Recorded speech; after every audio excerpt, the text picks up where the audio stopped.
Hi there, John Moore here, and I am a shamanic teacher from the state of Maine in the northeast of the United States. Today, I'd like to talk to you about astral projection and shamanism and kind of compare them a little bit. And the reason why I want to talk about this is that this question has come up for me a couple of times. One, I do a weekly radio spot in which I talk to viewers about their dreams and that sort of thing here in Maine. And that question has come up recently. And right after that question came up, there was a question from a student in a class I was teaching on what is the difference between shamanic journeying and astral projection, or is there a difference, or is it the same thing? So I will approach it kind of step by step and hopefully clear things up if you have a question about that. I also want to say that when I was a boy, I did have a few out-of-body experiences that I remember still to this day. They were spontaneous. At first I was frightened, and then I was very curious about them, and I read all kinds of stuff. I think it's Robert Monroe's book, maybe. I don't remember. I checked a book out from the library on out-of-body experiences and read it, and then tried to reproduce it and couldn't do it at will. So what's going on there? What's happening? With shamanism, as you may know, if you don't, I do have some videos on shamanic journeying and what that is and what it's like. During a journey, which is the main practice of shamanism, a shaman uses rhythm or plant medicine or something to alter their state of consciousness in order to leave their body, or a part of them leaves their body and is able to travel in non-ordinary realms. This sounds a lot like astral projection because the mechanics are basically the same.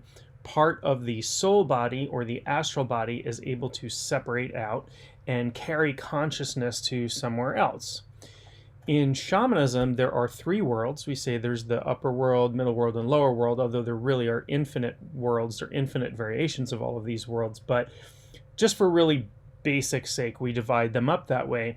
And the middle world is the spiritual overlay of the world that we live in.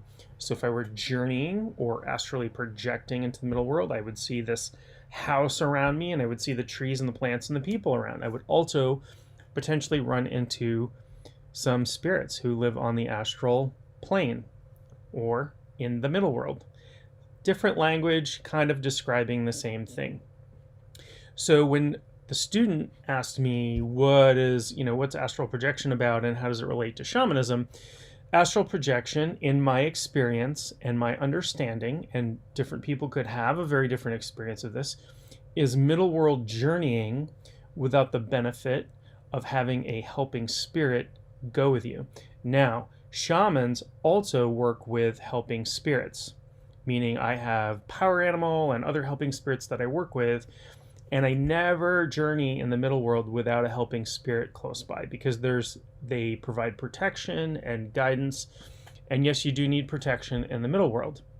It's not as scary as some people make it out to be, but there are suffering spirits here. There are non-beneficent spirits in the middle world. Unlike the upper world and the lower world, which are completely beneficent, the middle world is a place where there are suffering beings, and you can run into some trouble, and your astral body, your soul body, can be wounded. We call that soul loss, or spirit wounding, or soul body wounding.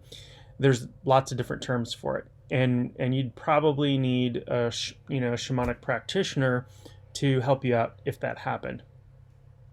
So if you're interested in astral projection, astral journeying, spirit journeying, soul body traveling, however you want to put it, one of the things I recommend is to, whether you're successful or not practicing on your own, what I really recommend is getting at least a basic level class in shamanic journeying under you, so that you can do that work in safety and have a helping spirit with you. You don't have to go do a 3-year long apprenticeship in shamanism or study shamanism for 10 years, unless you want to, and that's fantastic. But it's a really good idea because you're going to learn some really valuable skills. The other thing was, once I learned how to journey these out-of-body experiences were simple. They were easy. I remember struggling with it and reading a bunch of books as a child and trying to figure out how to consciously create an out-of-body experience. And, very mixed success with that. Sometimes I was able to, sometimes I was not. I used self-hypnosis. I used different things. When you learn how to do a shamanic journey, you train yourself to reach the right state of consciousness in order for you to leave your body. And, what happens is if you go to the lower world or go to the upper world or the middle world or where have you, you start to learn to tune your consciousness to different frequencies. Now, we might experience these things as traveling up or traveling down or traveling out, but the spirit world is really formless, and time and space don't apply in the same way that they apply to the physical world. Time and space, if you have a background in astrophysics, I do not, but I'm kind of nerdy and I read stuff. Time and space are intimately linked to mass. So things that don't have any mass, such as spirit, don't have the same pull of time and space, which is why we can do things like go look at past lives and probable futures. I'm going to do a video in the future. I'm predicting the future. I'm going to do a video in the future about future predictions and are they possible and what's actually going on when we see something happening in the future. And what does that mean for free will and free choice if everything is already ascertained, or is everything already set in stone what's going to happen?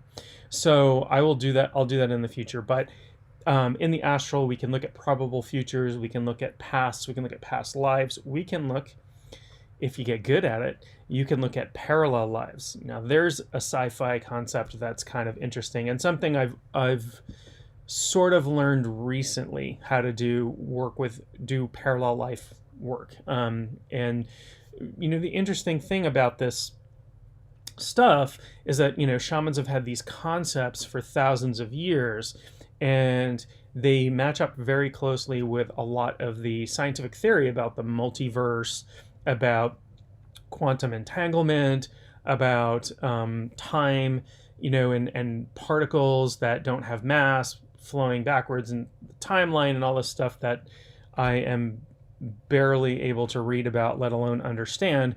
But when I do read about these things, I say, wow, that's something I've been practicing on a spiritual level. And it's nice that there are at least theories that seem to match up with that scientifically. I'm sort of a scientifically minded spiritual teacher. So again, astral projection is we're able to split off part, not the entire bit. If your entire soul body left your physical body, you would die. So, and there's very little risk of that happening because it requires, when you read about that occurring, it is usually somebody who is a very highly trained, like lama or, meditation master, who consciously leaves their body at the end of their life. They go, okay, it's time, my life is over, and they just step out. So I would not worry about doing that by accident. It's sort of like, what if I played Beethoven's Ninth Symphony by accident and I've never played a musical instrument before? The chances of that happening are highly unlikely. So it's kind of the same thing. So part of you that is able to carry your consciousness steps outside your body. There are other things that happen in different esoteric worlds, like people create watchers or simulacra or these things where they create these astral forms that they send out that are able to perceive something going on at a distance, and they were able to transmit that information back to them. But essentially what they're doing is they're breaking off a little. It's not broken off, it's still connected. Soul loss is what happens when you experience trauma and those parts get separated from you and are unable to return. And so the shamanic treatment for that is called soul retrieval. And I do have I've got several videos about that and probably more coming up, because soul retrieval is a bit of a specialty of mine, coming from a background of trauma, and the whole reason I came into shamanism. So I hope that clears things up a little bit. I really think that, and I could be proven wrong if there are people doing this in some different way that I don't know about, but in my experience, having done both astral projection on purpose and by accident, and doing shamanic journeying very much on purpose, they really seem to be a very similar phenomena. And what I know from the, sheerly the spiritual physics of it, I can't think of other ways that this sort of phenomena occurs on a conscious level. I will have more videos down the line. I do have videos on the different subtle bodies. There is at least one video on my channel about the different subtle bodies. So make sure you subscribe to my channel, because there's a lot of information like this and a lot coming down the pike. I'll go very specifically into the astral at some point in the near future, because that's an important place, and it's where a lot of shamanism works. A lot of shamanic healing works on the astral level to create the spiritual underpinning that allows people to heal. With that being said, I hope you are happy and healthy and stay that way, and I look forward to talking to you again.